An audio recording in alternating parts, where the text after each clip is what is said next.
Greetings, flesh wound horror freaks, and welcome to a special flesh wound chunk.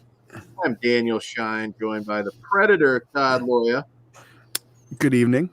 And Mike Kruger. What's up, you sick motherfuckers? So, Todd, what do we got up? Well, tonight, we got the Werewolves Within Blu-ray in from RLJ. So it's, great. Comes with the slipcover. Transfer looks great. I definitely, we reviewed it, so we're going to throw you to the review, so I'm not going to spoil my thoughts on it. But I do think I guess I might a little. I think it's well worth picking up, and you can watch a review and find out why. Moving on to our next film, which is from director Josh Rubin, and this is Werewolves Within.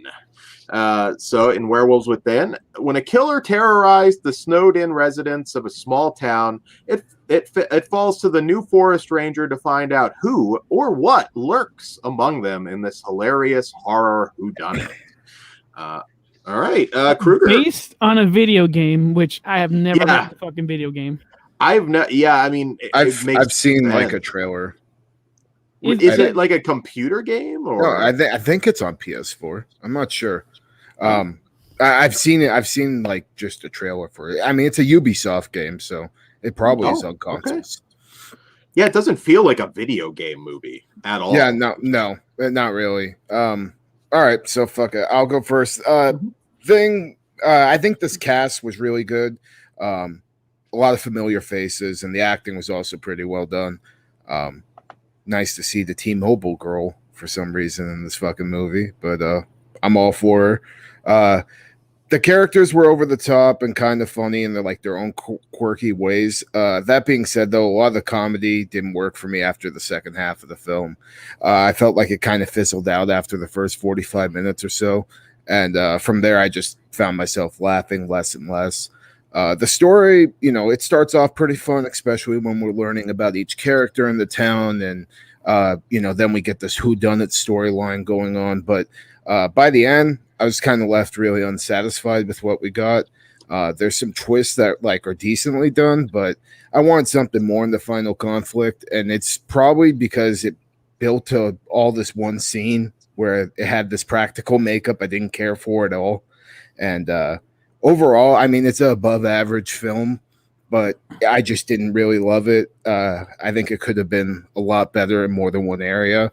And I don't think I ever need to rewatch this or anything ever again. But it does have some decent kills, so it does have that going for it. And like I said, it's above average, but not for me all the way, at least. Okay. How about you, Pugs? I actually quite enjoyed this one a lot. I will agree with Kruger, though, because all the build up for a certain turn, and it looks fucking like an over-the-counter makeup kit that was bought to finish this thing up. I was like, this part is a letdown. But everything to get there, I enjoyed everybody. Sam Richards, he's one of my favorite funny men at the moment. He was in Veep. He was in The Tomorrow War, which we're going to get into in a little bit. Yeah, that dude is hilarious. I ran into him at a parking lot one time, and he was funny as fuck there too. I just found it funny, and the comedy of errors. Rewind, because I do want to hear. Maybe there's nothing more to it, but where'd you meet him in the parking lot? We were coming out the theater of watching one of the Spider-Man movies. I don't remember if it was the last one or the one before, and he had a broken leg at the time, and I was like, "Oh, what happened?"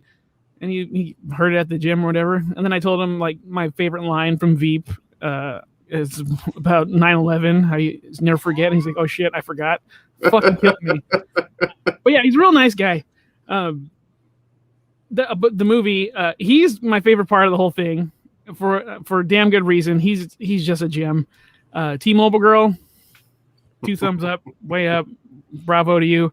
Keep making quality, and we'll know your name. But until now, you're still the T-Mobile girl. We don't want you to get an ego, so we're just going to call you T-Mobile girl. That's right. But the whole cast, and the comedy of errors and everything that rolls off, it tickled me in the right places. It's not like the best movie I've ever seen, but I did have a smile, and I saw it twice actually, just to make sure. So I liked it a lot. Yeah, I think we're pretty close on this one. there's something about eccentric towny movies for me. Like I like that I like formula. eccentric because I was trying not to say hipster, even though it has a little bit of hipster comedy in it. But eccentric is good.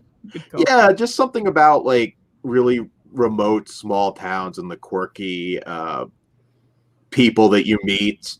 I mean, that was a failed project that I was going to do a documentary, different, obviously, but so I don't know. I just always have had that in my head. I enjoy small town kind of settings like this, and I thought everybody in all the actors were really, really funny. Sam Richardson, I agree. I've enjoyed him in everything I've seen him in recently. I never watched Veep, and I know I need Dude, to. You need to. It is the best. I can't decide which is funnier, that or Curb Your Enthusiasm. I go back and forth. I get so many recommendations for it, so I will have to get Veep. Kind of appeals to me a little more than The Office, so that's the other one. God is Tied. Okay. So definitely, I think that aspect, the werewolf stuff is nothing special, and it's fairly limited because the werewolf stuff is kept kind of to the shadows until towards the end. And at that point, it's just kind of like, I mean, it doesn't do anything particularly horrible. It's just werewolf movies are for so many years now, decades now, are judged by the transformation scene. Sometimes that's not always fair, depending on the type of film it is. But yeah, certainly you're not getting any American Werewolf in London, kind of. It's not even that, just the design. It should have looked way better. Yeah, I love Wolfman. So but there's a way to do it where it doesn't look like I bought it at CVS or Walmart, and this is a professional fucking thing. Like, you could do better than that. It doesn't look like bad. Like I could do. I probably could do a little better, but it doesn't look like super terrible. It's just like all that build up for this. Yeah. Okay. Yeah, I was expecting a lot more, and you can kind of figure out with this one, it's probably just the amount of movies we watch. You can kind of figure out for sure, the who and the who done it, but I was still good. I like, kind of like I said, if I could compare it like the Knives Out sort of thing, like who's doing this movie sucks. You're all tripping. Portion. If it had ended a little stronger, this is another one that could have been raised up, and unfortunately it did not. But I cared enough, and I liked the characters enough that I was along for the ride, and I had a reasonably good time. I would definitely hang out in Beaverton for sure. And I do like the noise, the name. Between Beaverton and Snow Hollow, though, I'm definitely going Snow Hollow. Yeah, that's why that's the one thing I forgot to say. I felt like that movie we reviewed, I think back in December, The Wolf of Snow Hollow. I thought that accomplished everything that this kind of wanted to do, right? And I thought the comedy was better in there, probably because it was more dark comedy, and that's just I just have a certain preference when it comes to stuff like that. Yeah, Wolf of Snow Hollow is more unique. Yeah, I didn't love that one quite as much as you guys, from what I remember, but it is more unique. Yeah. But hey. I had fun. I